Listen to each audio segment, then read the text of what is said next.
Dobro vam jutro.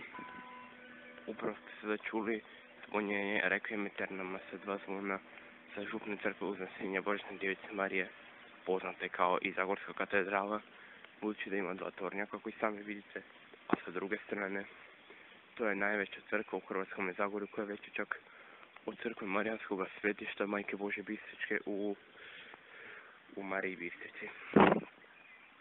Ovo zvonjenje za pokojnike zvoni ovako ujutro, u 6 ujutro uz jutarnji angelus, onda u 7 ujutro, onda u spodnevni angelus i na večer uz večernji angelus i uz zvonjenje Slavosti vječni, a ujedno dozvoni sve dok se umrloga iz dotične župe ne pokopa. Naime, takav običaj je umro od kako je u Krapinskim Toplicama došao novi župnik, tako da u toj istoj župi koju sam spomenuo sada, Krapinske Toplice tog običaja više ni nema. Idući put ću vam snimiti video o samoj katedrali, gdje ćete možda čuti angelus ili plenum. S moje strane lijep vam pozdrav i Bog vas blagoslovio.